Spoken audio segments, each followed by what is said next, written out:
Hey everyone, welcome back to the channel. In today's video, I'm going to show you how to create a pivot table in Pyspark using an interesting dataset that we'll see.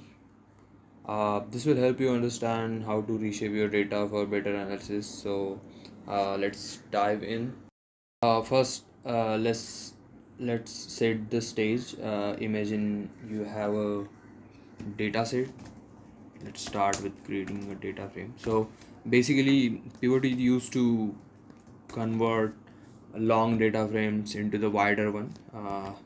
We'll go with an exciting example in here. We'll consider some movies, then the country in which it was on theaters, and then the rating for that movie in that country, and I'll add some more rows for the same movie and from different countries.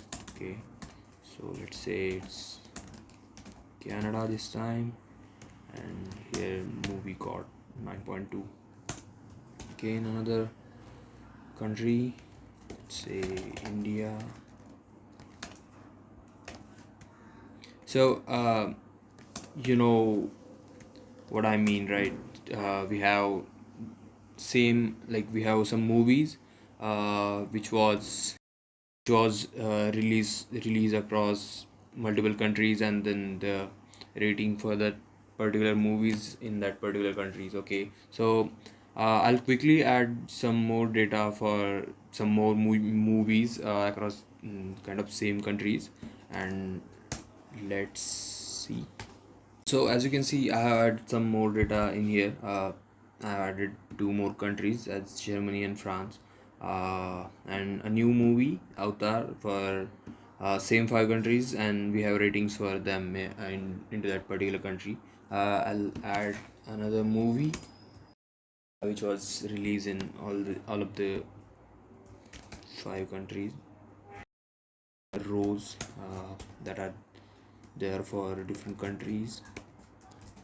As you can see, I have prepared the data that will go into a data frame.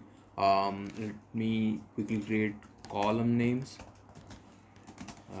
So our columns will be calling the movie name as movie, then the country, and finally we have rating. Let's quickly create a data frame. Okay, so we have column names with us, and as this is a Databricks environment, Databricks Community Edition that I'm using currently, and my cluster is also up, and Spark session is also defined there. So I'll directly jump into creating a data frame. I'll directly pass these values to the Spark session, and let's see how our data frame looks like. Let's display it.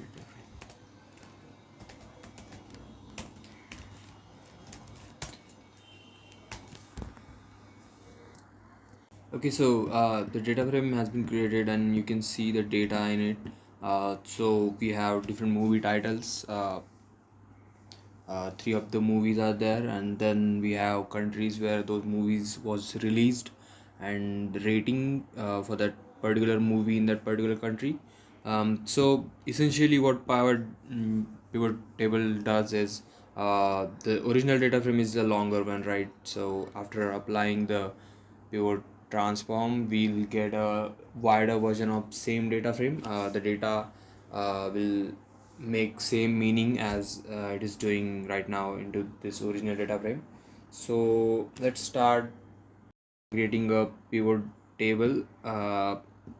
So the syntax is really very easy. So we want to pivot the data on the country column so that we can compare the rating for each movie across all the listed countries. With Pyspark, this is straightforward. We will group by movie name and pivot by the country. So and finally we'll calculate the average rating for each country. So each country and the respective movie. So let's do that. We'll say it as pivot tf equals and firstly we will be grouping it uh, by movie. Okay, so it will be grouped by movie and then we pivot by country. Finally we will aggregate this one by doing the average, performing the average of rating, and our data frame should be good to display after performing this. Okay, let's run this command and see what are the results. Yeah, you can see a longer version of data frame is now converted into the wider one, and I think this one is more comprehensive and easy to understand. You can just have a look into both the data frames, the original one and the pivoted one, and you can figure out like are our values correct or not. So Titanic has is rated as 9 in Canada, that you can cross check here. So Titanic in Canada has rating as 9. So this is how it works. The syntax is a really simple one, that it neatly organizes the ratings across, uh, allowing us to easily compare how each movie was rated across different countries. For example, just we saw about Titanic. Let's see, for Inception in India has 8.9, and same we can find out here. So Inception in India has 8.9, which is similar to this one. This kind of analysis is incredibly useful for summarizing and understanding your data, whether you're dealing with some movie data or just sales figures, or any kind of the data. So thanks for watching. If you found this video helpful, don't forget to give a thumbs up and subscribe to the channel for more videos like this. And if you have any questions or topics you'd like me to cover in future videos, leave a comment down below. See you next time. Bye.